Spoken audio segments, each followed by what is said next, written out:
बिस्मिल्लाहिर्रहमानिर्रहीम। Welcome to my YouTube channel Faraz mathematics notes. अब तक हम लोगों ने एक्सरसाइज 1.2 को डिस्कस किया। अब हम एक्सरसाइज 1.3 पे मूव ऑन करने से पहले हम उसकी थोड़ी सी इंफॉर्मेशन लेंगे। Addition and subtraction of a matrix. एक मैट्रिक्स को ऐड या सब्ट्रैक्ट कब किया जाता है? एडिशन ऑफ मैट्रिक्स, एक मैट्रिक्स को ऐड तब किया जाता है जब दोनों के ऑर्डर सेम हो, दोनों मैट्रिसेस के ऑर्डर सेम हो और उसको ऐड करने का तरीका ये होता है कि उसकी क्रॉसपोंडिंग एंट्रीज जो हैं उन दोनों को आपस में ऐड कर दिया जाता है। Let a and b be any two matrices with real number entries. The matrix a and B are comfortable for addition if they have the same order. Addition of a and b return a plus b, इसको represent कैसे किया जाता है? ए plus b से। Is obtain by adding the entries of matrix a to the corresponding entries of the matrix b. एक की entry को दूसरी की एंट्री से जमा करके इसको एडिशन ऑफ मैट्रिसेस कहा जाता है। सब्ट्रैक्शन में भी बिल्कुल सेम अमल ऐसे ही होता है। If a and B are two matrices of same order, order कौन से होने चाहिए? सेम होने चाहिए। Then subtraction of b from a is obtained by subtracting the entries of B from the corresponding entries of matrix A. Corresponding matrices of A. It is generated by A minus B. अब हम लोग A plus B की example देख लेते हैं। A plus B, इन्होंने ये दो दिए मैट्रिसेस दिए, इनका ऑर्डर क्या था? 2/3। इसका भी ऑर्डर क्या था? 2/3। दोनों का ऑर्डर सेम था, इस वजह से इसके क्रॉसपोंडिंग एंट्री को इसके साथ मल्टीप्लाई प्लस कर दिया, इसकी क्रॉसपोंडिंग एंट्री को इसके साथ प्लस कर दिया, इसकी क्रॉसपोंडिंग एंट्री को इसके साथ प्लस कर दिया। नीचे भी ऐसे वाला अमल किया। इसको करने के बाद जो आंसर आया उसको हमने क्या कह दिया? A प्लस बी कह दिया। अब नीचे उन्होंने नया एक और क्वेश्चन दिया है, उसमें इन्होंने क्या कहा है कि इसको क्या करना है? सब्ट्रैक्ट करना है। इसका भी दोनों का ऑर्डर क्या है? सेम है। A माइनस बी, इन दोनों को एक साथ रख के दरमियान में कौन सा साइन डाल दिया? माइनस का। अब इसके अंदर से इसको माइनस कर दे, इसको इसमें से माइनस कर दे, इसको इसमें से माइनस कर दे। 2 - 0 is equal to 2, 3 - 2 is equal to 1, 4 - 2 is equal to 2, 1। अब एक माइनस ये, एक माइनस ये है, माइनस माइनस प्लस, ये दोनों ऐसे लिख दिए। 1 + 1 is equal to 2, 5 - 4 is equal to 1, 0 - 3 is equal to -3। ठीक हो गया। अब नीचे इसकी चंद एक एग्जाम्पल दी हुई हैं, आप इनकी एग्जाम्पल को खुद देख लीजिएगा। हम आगे मूव ऑन करते हैं। Multiplication of a matrix bye a real number. एक रियल नंबर कोई भी हमने ले लिया, उसके साथ क्या करना है? पूरे मैट्रिक्स को मल्टीप्लाई कर देना। Let A be any matrix and the real number K. कौन सा रियल नंबर लिया उन्होंने? K. Be a scalar, real number कौन सा है? स्केलर है। Then the scalar multiplication of a matrix A with K is obtain by multiplying each entry of matrix A with K. जो हमने अपना एक स्केलर नंबर लिया है ना, जिसको हम रियल नंबर कहते हैं, उसको हम लोग उस मैट्रिक्स की हर एंट्री के साथ मल्टीप्लाई कर देंगे। मतलब यहाँ पे उन्होंने क्या किया? Let A is equal to, ये इन्होंने मैट्रिक्स ले लिया, B any matrix of 3/3 and K is equal to -2 by a real number. K की वैल्यू उन्होंने क्या दे दी? -2। अब ये देखें, -2 इन्होंने इधर लिख लिया, इसको किसके साथ मल्टीप्लाई किया? ए के साथ मल्टीप्लाई किया। -2, ए की वैल्यू आ गई, इस -2 को इसके साथ भी मल्टीप्लाई कर दिया, इसके साथ भी, इसके साथ भी, इसके साथ भी, इसके साथ भी, इसके साथ भी, इसके साथ भी, इसके साथ भी, इसके साथ भी, होल मैट्रिक्स के साथ उन्होंने मल्टीप्लाई करने के बाद उसका ये आंसर निकाल लिया। अब हम आगे चंद लॉज डिस्कस करेंगे जो मैट्रिक्स में अंडर एडिशन होल्ड करते हैं। Commutative law under addition. Commutative law ये है कि let A B be two matrices of same order then A plus B is equal to B A, के ए और बी दोनों मैट्रिसेस हैं, ठीक है। अगर उन दोनों का प्लस लिया जाए और फिर उन दोनों का उलट प्लस लिया जाए तो वो क्या करता है, वो कम्यूटेटिव लॉ अंडर एडिशन कहलाता है। ए प्लस बी उन्होंने ये वैल्यूज दे दी, उन दोनों को आपस में प्लस करके उन्होंने ये वैल्यू निकाल ली। फिर बी ए, इस वैल्यूज़ को बी को पहले रख लिया, ए को बाद में रख लिया। इसको ऐसे रखने से फिर इन्होंने एक वैल्यू निकाल ली, वो ये आ गई। अगर ये दोनों वैल्यूज़ इक्वल आए तब कम्यूटेटिव लॉ होल्ड करता है, अगर ये इक्वल ना आए तो कम्यूटेटिव लॉ होल्ड नहीं करता। अगला लॉ है associative law under addition. Let A b and c be three matrices. अब तक हमने 2 मैट्रिसेस के बारे में डिस्कस किया, अब आगे हम लोग 3 मैट्रिसेस के बारे में डिस्कस करेंगे। Then A plus b plus c is equal to a plus bracket में बी प्लस सी आ गया, is called an associative law under addition.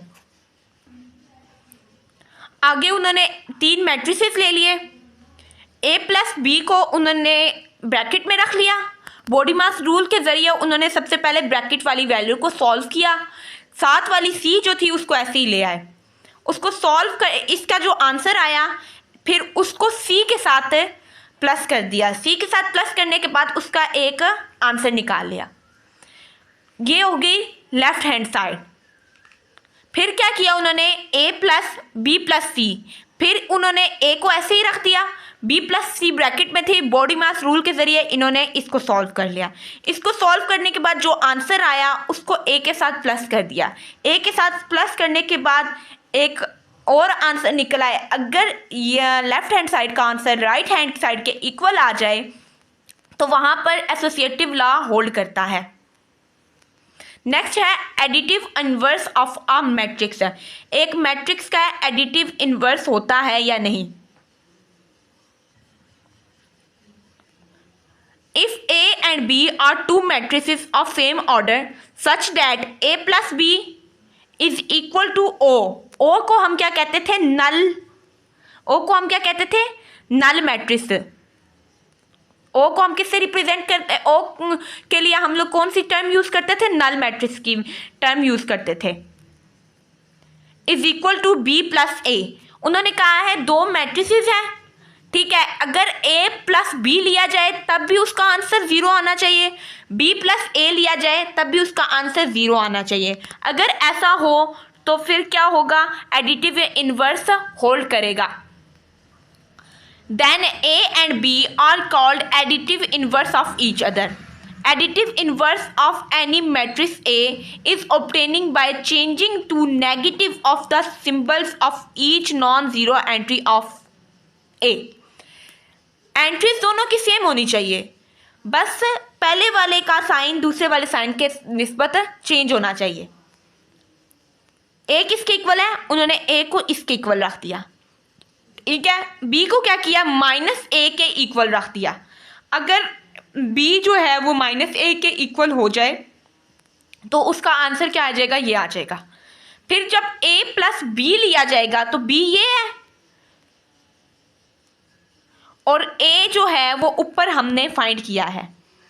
फिर हम क्या करेंगे, इन दोनों को ऐड करेंगे। इन दोनों को ऐड करने के बाद 0 एंट्रीज नल मैट्रिक्स बन जाएगा। नल मैट्रिक्स को हम किससे डिफाइन करते हैं, ओ से डिफाइन करते हैं, जिस वजह से हम इसको क्या कहेंगे, additive inverse of a matrix. Identity, additive identity of a matrix क्या होती है। If A and B are 2 matrices, A और बी क्या हैं, 2 मैट्रिसेस हैं ऑफ सेम ऑर्डर, ऑर्डर इन दोनों का भी सेम है। And A plus B is equal to A, A plus C B किसके इक्वल होना चाहिए, ए के इक्वल होना चाहिए। बी प्लस ए भी किसके इक्वल होना चाहिए, ए के इक्वल होना चाहिए, ठीक हो गया। Then matrix b is called additive identity of a matrix. जो बी जो होगा ना वो क्या कहलाएगा, एडिटिव आइडेंटिटी ऑफ मैट्रिक्स कहलाएगा। हमेशा जो है ना एडिशन में एडिटिव आइडेंटिटी क्या होती है, 0 होती है। एडिशन में एडिटिव आइडेंटिटी क्या होती है, ज़ीरो होती है। ज़ीरो में जो मर्जी ऐड करो, जो मर्जी प्लस करो, आंसर सेम आता है। ज़ीरो में 2 प्लस करो तो वो आंसर क्या आता है, 2। ज़ीरो में -2 प्लस माइनस करो तो आंसर क्या आता है, -2। ज़ीरो में जो चीज़ भी ऐड करोगे उसका आंसर हमेशा ज़ीरो ही आएगा। जिस वजह से हम लोगों ने यहाँ पे क्या लिखा, for any matrix a and zero matrix o of same order o is called additive identity of a. Additive identity किसकी है, इसकी क्या है, ज़ीरो है। जब भी किसी भी मैट्रिक्स के साथ हम नल मैट्रिक्स को ऐड कर देंगे तो उसका आंसर क्या आ जाएगा, उसका आंसर सेम मैट्रिक्स वापस आ जाएगा। एक्सरसाइज 1.3 में सबसे पहला क्वेश्चन है, क्वेश्चन नंबर 1 है, which one of the following matrices are comfortable for addition. इनमें से कौन सा ऐसा मैट्रिक्स है जो कि जिसको आसानी से हम लोग ऐड कर सकते हैं। उन्होंने हमें ये 6 मैट्रिक्स दे दी हैं। अब हमने फाइंड करना है कि इनमें से कौन सा मैट्रिक्स किसके साथ हो सकता है ऐड। सबसे पहले हमने क्या देखना है कि इसका ऑर्डर सेम है या नहीं। ए वाले का ऑर्डर किसके साथ मैच कर रहा है, ए वाले का ऑर्डर ई वाले के साथ मैच कर रहा है। ए plus E is comfortably addition, comfortable तौर पे ऐड हो सकते हैं। बी और डी का जो है वो भी आसानी से ऐड हो सकते हैं, कंफर्टेबली हो जाएगा, ठीक है। फिर सी और एफ जो है ये भी कंफर्टेबल तौर पे ऐड हो जाएंगे। उन्होंने क्वेश्चन नंबर 2 दिया, find the additive inverse of the following. Additive inverse में हम क्या कहते थे कि जो मैट्रिक्स दिया गया था उसको उसी के माइनस के साथ मल्टीप्लाई करके हम एडिटिव इनवर्स फाइंड कर लेते थे। अब ये देखें, ए जो है वो इज इक्वल है 2, 4, -2 और 1।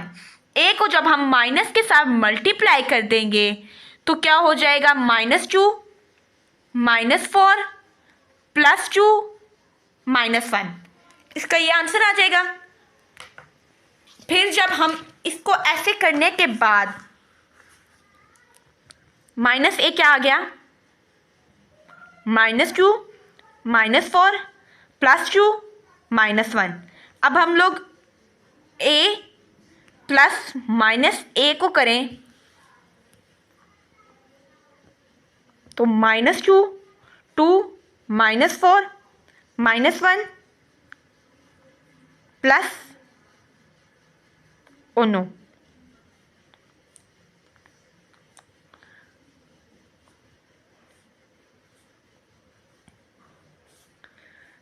तो 2 -2 -2 +2 +4 -4 +1 -1।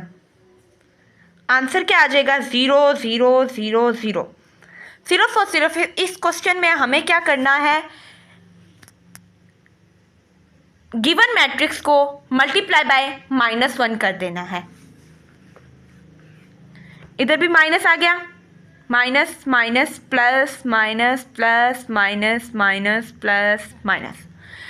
ये सारे क्वेश्चंस हमें ऐसे ही करने हैं, बस सिंपली तौर पे जैसे हम इन्वर्स फाइंड करते थे ना, इसी तरह एडिटिव इन्वर्स को भी हमने ऐसे ही इस क्वेश्चन को हमें ऐसे ही सॉल्व करना है।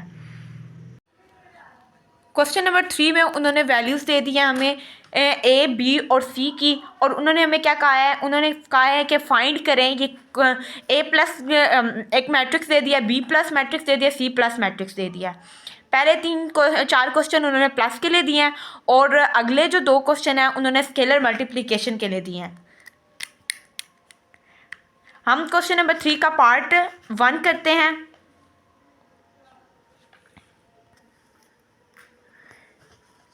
ए की वैल्यू क्या है, -1 2 2 और 1 प्लस दूसरा मैट्रिक्स उन्होंने खुद दे दिया। दोनों का ऑर्डर सेम है, दोनों के ऑर्डर सेम है, इसलिए दोनों की एंट्रीज को प्लस किया जा सकता है। -1 + 1 2 + 1 2 plus one, one plus one, minus one plus one कितना आ गया, 0 आ गया। 2 plus one is equal to 3, 2 plus one is equal to 3, 1 plus one is equal to 2। Answer question हो गया सॉल्व। अब हम लोग इसका क्वेश्चन नंबर 2 स्टार्ट कर। उन्होंने हमें b की वैल्यू दे दी है, फाइंड क्या करना है, b प्लस -2/3।